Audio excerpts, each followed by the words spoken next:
ஒரு அடர்ந்த காட்டில் பூனை ஒன்று மற்ற விலங்குகளுடன் வசித்து வந்தது.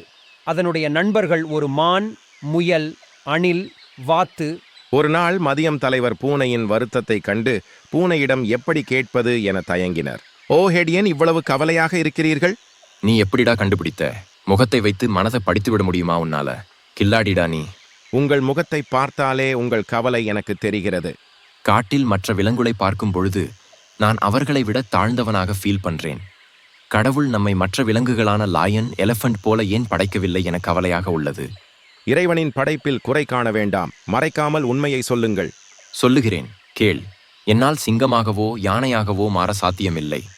அதற்கு பதிலாக நான் அவர்களை நண்பர்களாக ஆக்கிக்கொண்டு அவர்களுடன் சேர்ந்திருந்தால் மற்ற விலங்குகளும் என்னை மதிக்கும் அல்லவா? உங்கள் வாழ்க்கையை தான் நீங்கள் வாழ முடியும், அவர்கள் வாழ்க்கையை அல்ல. ஒரு வேட்டைக்காரர் காட்டினுள் தங்குவதற்கான பொருட்களுடன் வந்து டென்ட் ஒன்றை அமைத்துக் கொண்டிருந்தார். பைனாக்குலர் மூலம் காட்டினுள் நோட்டமிட்டுக் கொண்டிருந்தார். A hunter is making a tent for his stay in our forest. Dear bird, வரும் வழியில் நாங்களும் கவனித்தோம். காட்டில் ஏதோ விபரீதம் நடக்கப் போகிறது. அப்போது அங்கே ஒரு கரடி வந்தது. கரடியை பார்த்தவுடன் கரடியுடன் நட்பாக இருக்க ஆசைப்பட்டது. டியர் கரடி, நான் உன்னுடன் நட்பாக இருக்க விரும்புகிறேன். உனக்கு ஏற்கனவே நிறைய நண்பர்கள் இருக்கிறார்களே. சரி வா, நாம் நண்பர்களாக இருப்போம். கரடியும் பூனையும் காட்டினுள் நடந்து சென்றன. அப்போது திடீரென ஒரு யானை ஒன்று வந்தது. யானையை கண்டவுடன் கரடி பயத்தில் காட்டினுள் ஓடியது. பூனை உடனே கரடியை விட யானை மிகவும் பலம் வாய்ந்தது என நினைத்தது. யானையிடம் நாம் நட்பாக இருப்போம் என்றது. உனக்கு எதற்கு என் நட்பு வேண்டும்? காரணத்தை சொல். நீங்கள் மிக பெரியவர், மிகவும் பலமானவர்.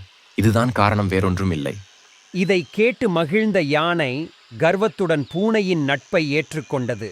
திடீரென புலி ஒன்று வந்தது. புலி வந்ததும் யானை பயந்து காட்டினுள் ஓடியது. அதை பார்த்த பூனை உடனே யானையை விட புலி மிகவும் பலம் வாய்ந்தது என நினைத்தது. Tiger sir, how are you sir? நான் நல்லா இருக்கேன். உனக்கு என்ன வேண்டும் சொல். I need your friendship sir. Okay, accepted. You are appointed. நான் வேட்டையாடி சாப்பிட்ட மீதத்தை நீ சாப்பிட்டுக்கொள். Thank you so much sir. அப்பொழுது சிங்கத்தின் கர்ஜனை சத்தம் கேட்டது. உடனே புலி பயந்து காட்டினுள் ஓடியது.